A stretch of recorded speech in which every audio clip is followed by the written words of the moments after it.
শওকত মোল্লা নিজেই বলে পেতে মেরে মাথা পুড়িয়ে দেবো, ভেঙে দেবো, খুন করবো। শওকত মোল্লা কে? যার বিরুদ্ধে তৃণমূল একদিন সিপিএম এর হারমাত বলে বক্তৃতা চিহ্নিত করে। পশ্চিমবঙ্গ জঙ্গি কার্যকলাপের একটা সেফ প্যাসেজ হয়ে গেছে। তৃণমূল কংগ্রেসকে মারছে। গত 3 বছরে যত রাজনৈতিক খুন হয়েছে 75% বেশি তৃণমূল কংগ্রেসের। আমরা চাই no SIR no vote. Trinamool নেই, তৃণমূল সরকার চলে গেছে, যেটা আছে সেটা জীবন্ত ছবি।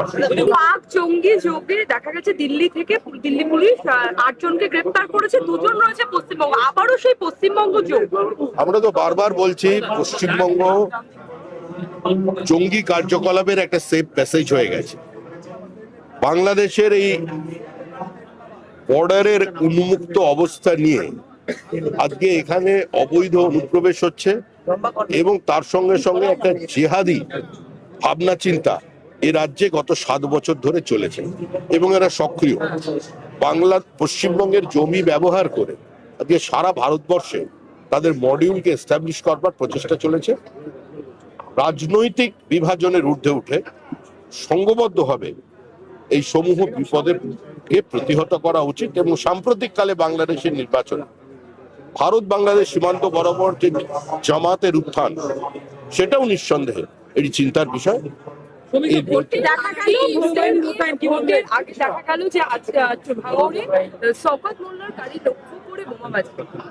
ওটা ওদের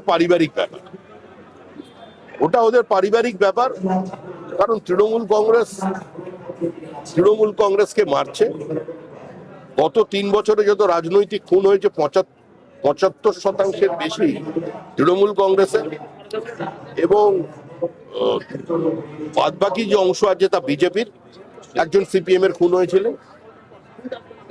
আর তৃণমূলকে মারছে 2 বছরের পরিসংখ্যানে 95%, এবং প্রত্যেক ক্ষেত্রেই মৃতের পরিবারের দাবি হচ্ছে সিবিআই তদন্তে এবং অভিযোগের তীর নিজের দলের বিরুদ্ধে। কিন্তু বারবারই ভোটের আগে এই ধরনের বোমাবাজি, আবার এই যে পশ্চিমবঙ্গ ওই অঞ্চলটা তো একটা বিশেষ শান্তিপূর্ণ মানুষ বসবাসের অঞ্চল। শওকত মোল্লা নিজেই বলে পেতে মেরে মাথা পুড়িয়ে দেবো, ভেঙে দেবো, খুন করবো। শওকত মোল্লা কে?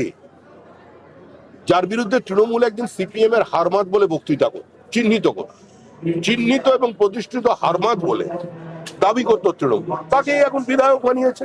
মুখ্যমন্ত্রী যাকে বলেছিল তোরা তো বোমা মারিস, প্রকাশ্যে বোমাবাজ হিসেবে প্রতিষ্ঠিত হচ্ছে, তাকে দলে নিয়েছে। এবার তার যারা ভাগ পায়নি 75-25 ভাগে গন্ডগোল। সম্পূর্ণ নির্বাচন কমিশনের বিষয় আমাদের কিছু বলার নেই।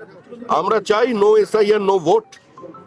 আমাদের ফর্ম 7 যেগুলোকে চালিয়ে দেওয়া হয়েছে, কেড়ে নেওয়া হয়েছে, বাজেয়াপ্ত করা হয়েছে, সেগুলোকে নিতে হবে।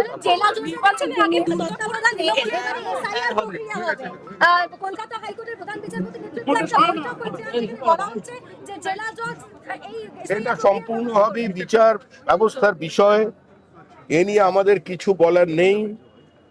এটা দুর্ভাগ্যের যে পশ্চিমবঙ্গে এসআইআর করবার জন্য শেষ পর্যন্ত আইনের পর্যায়ে পৌঁছতে হলো এবং সেখানে জেলা জজের হস্তক্ষেপের প্রয়োজন হচ্ছে। এটা সার্বিকভাবে পশ্চিমবঙ্গের লজ্জা, কারণ এই পরিস্থিতি তৃণমূল কংগ্রেস তৈরি কথা বলে।